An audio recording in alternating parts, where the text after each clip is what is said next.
Hey everybody, welcome back to Marsh RC. This video is also brought to you by White Rose Hobbies. As always, make sure you go down in the description and check out the links to their website and Facebook. So first off, forgive my workspace. If you watch my last one or two videos, I mentioned in there my shop is kind of under construction and I'm moving, so I'm in a tight space right now. I mean, I can literally go to like here. This is basically where my bench ends. So bear with me on this. Anyway, so next build that I'm going to be working on, is the Axial RR10 Bomber kit version. I'm not going to be doing an unboxing on this or review really at all. Many people have done it. It's been out for a couple years now. So I'm mainly just going to do my speed build on it like I did with my SCX-10-2s. But before we get into that, I am going to show you some of the stuff that we're going to be putting in it right away and what I want to do in the future. So first things first, I am going to open this up.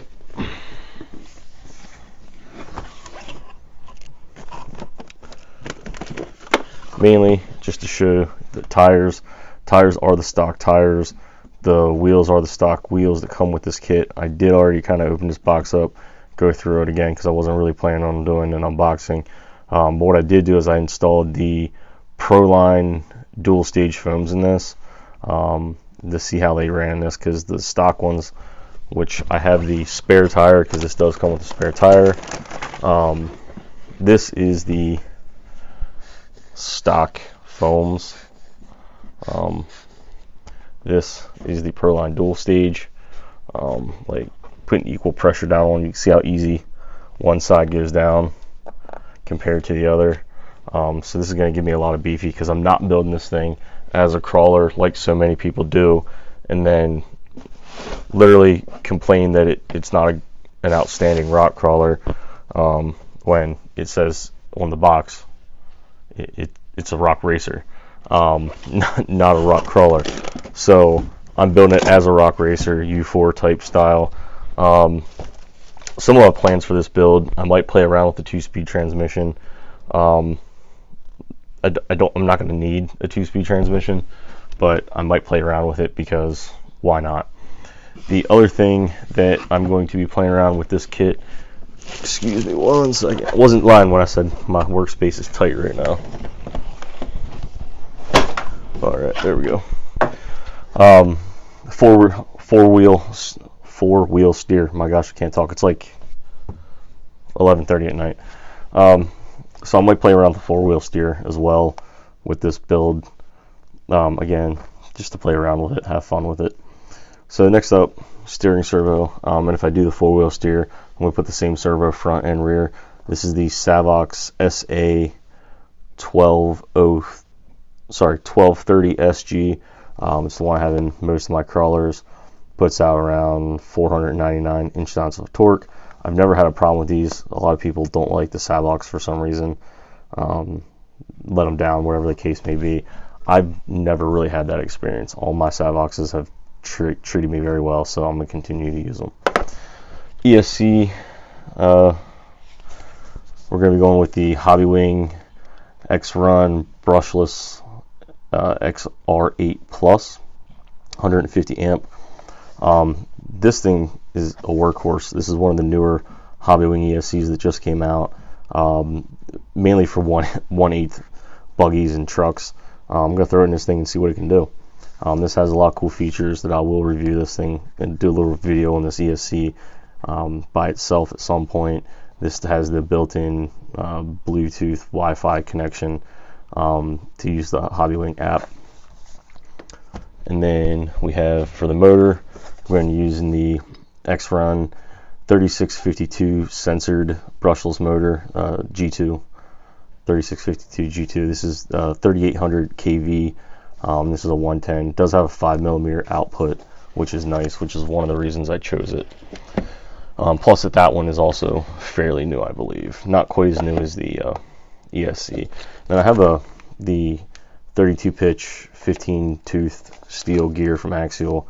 Not really sure what pinion we run it, but I figured 16 is a pretty good place to start. As always, you know, we get Marsh RC green. It's actually Tamiya metallic green. But all my vehicles, if you watch any of my build videos, all my vehicles get the same color, all the way down to this little guy I got at Walmart for like 10 bucks. I even painted him the colors of all my other cars. So that's it, guys. If I feel like I need to stop somewhere along the way, I will, but I don't really think I'm going to have to. One other thing that I am doing right off the bat, if I can reach it, there we go. The receiver we're going to be running is just a standard Spectrum receiver, but I will be linking it to my new DX5 Rugged. So this is the transmitter that I'll be using. I like it so far. I'm still playing around with it a little bit. The other, back to what I was saying, this is, if you watch my last SCX-10-2 build update, you notice I went through and put the stainless steel screw kit. And if you watch that at the end, I showed you how many screws I had left over. I'm pretty confident that I divided them back all up into their individual ones. I'm pretty confident that I have enough stainless steel screws to completely do this build as well. If not, oh well. I do plan on getting a fast eddy bearings, or maybe a different brand of upgraded bearings for this thing. I have used fast eddy in a lot of my builds in the previous, so I might go with something different just to try something different out on this build. But other than that, I'm gonna dig into it. I'm gonna turn my movie on, and I'll stop when I need to, or you'll see it when it's all done.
Alright, welcome back everybody.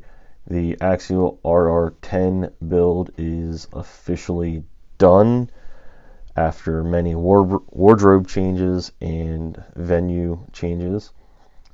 This was probably one of the most frustrating builds I've done in a very long time, and it has absolutely nothing to do with the actual build itself, or the kit itself. The reason it was so frustrating is it is currently Wednesday night. I started this Friday night. The timing and everything with this thing was horrible. So I started Friday night, got the axles done, and then I wanted to keep going after I got the axles done.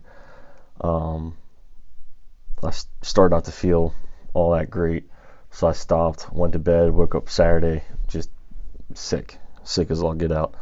So I ended up not working on it at all Saturday. Didn't work on it again until Sunday night. Did some work on it Sunday night. Did a little work on it Monday, a little work on it Tuesday. But the problem was between watching the time lapse. I mean, you see, I was here at my shop at White Rose Hobbies, back at my shop, back at White Rose Hobbies, back and forth.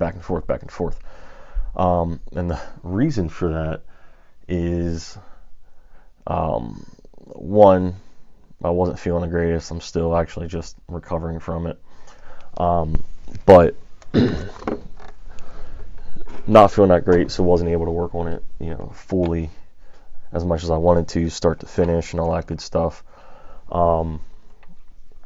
But the other reason was I was just spacing out. I don't know if it was because I wasn't feeling good, but I'd take everything I needed with me to White Rose Hobbies to work on it, and then when I came home, I'd forget something. Like, this could have been done last night, and the video could have been up Wednesday, or could have been done Tuesday night, and the video could have been up on Wednesday.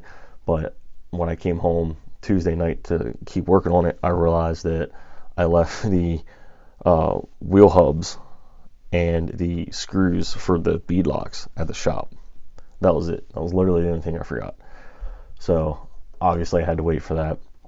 So it was just a big, long, drawn out process. But other than that, aside from my own issues, being sick and forgetting things here and there and everywhere, it was actually a really fun build. It brought me back. My first ever Axial kit build was a Wraith. It's not terribly different from a Wraith build. If you're wondering why I have haphazard stickers and random stuff all over the place, I don't really have a reason. I was just playing around. Part of the reason, though, that this was a frustrating build is I live in Pennsylvania, and if you're in PA, it's been cold lately, so painting hasn't been the best climate for painting, and I paint down in my basement a lot. Sorry, still getting clear in my throat. So some of the paint didn't turn out right.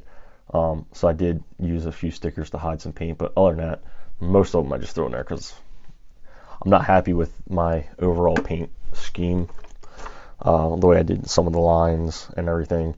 So I already have new panels on order, so when the new panels get here, it'll have its final paint job. I know a lot of people are probably going to give me crap for painting the cage. Typically it's not something that I would do. It's typically a no-no. However, I found this new Krylon paint that's supposed to be really good and durable and adhere really well to plastic and metal and wood, stuff that's hard to takes a beating. Here's what I'll say. Krylon's full of crap. That paint is not nearly as good as some of the other paint that I've used on plastic before.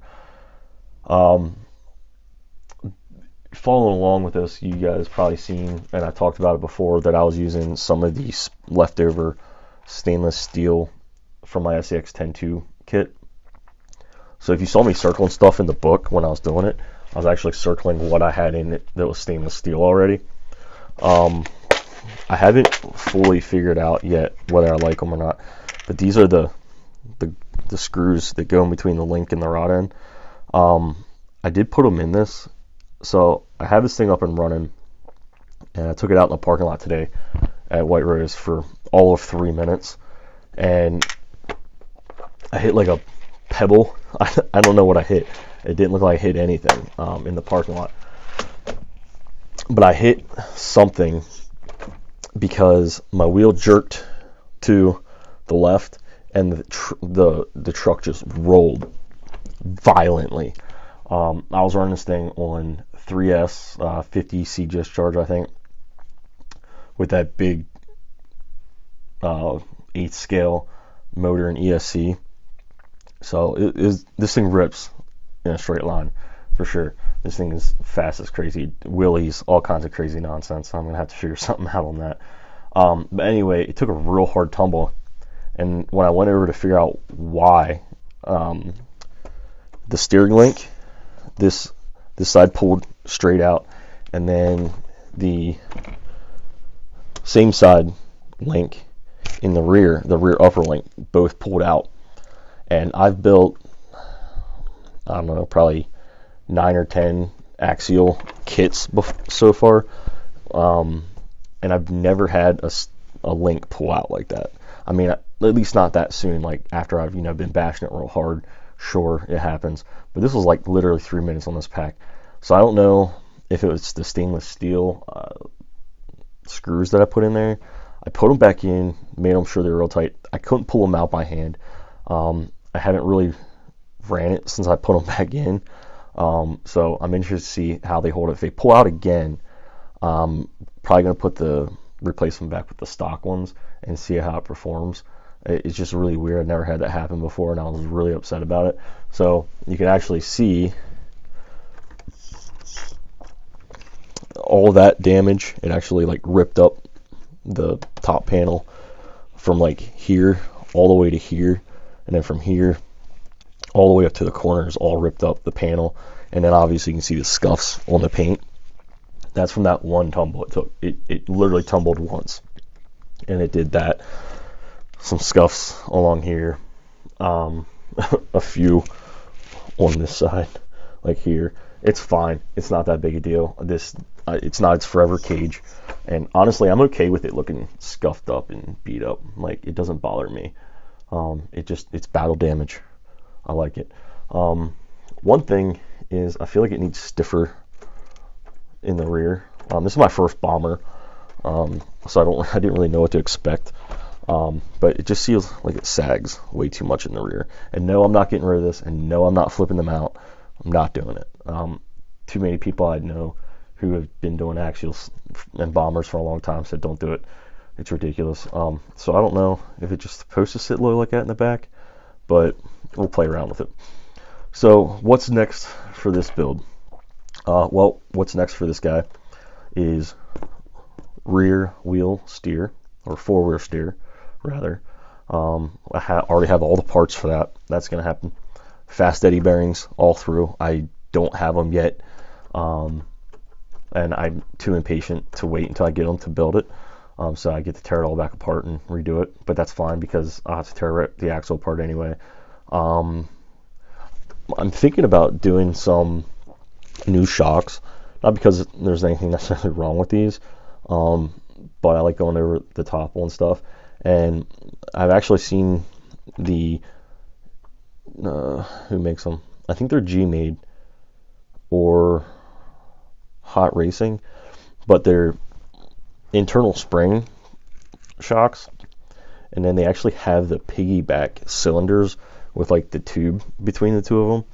And I don't know how well they perform. I've actually never really seen anyone use them, so I'm thinking about putting them on there because I just think it would be cool having like the actual like cylinders sitting here, seeing the tubes. Same thing in the front, like taking these off and putting the piggybacks there.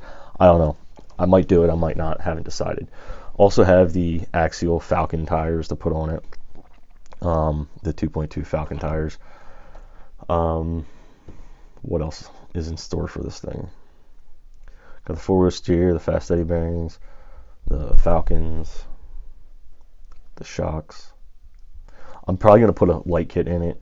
Nothing crazy, just, a couple headlights, maybe some rear lights. I'm thinking about putting the controller in the fuel cell and then drilling out where the tubes will be coming out of the fuel cell just to make it look like it's actually connected to something. So these are all things I'm thinking about doing to this thing. This is just for fun. I'm gonna race it around, maybe hit up some U4s in the area, and just have fun with this thing. I'm really excited about it. It definitely hauls for sure on the 3S. I had a Dromeda that I yanked all the FPV stuff out. Thinking about putting that in this. I haven't really figured it out what I was going to do with it yet, but I think I might put it in this. I just haven't figured out quite where yet. Try to mount it like back in here, like coming up off the, like mount it back in here, coming up off the dash a little bit, so you kind of see through this center triangle. But all in time, we'll figure it out. But that's it. That's this build. As always, guys, stay tuned for more on this thing. And as always, please like, share, subscribe, and we'll catch you in the next one.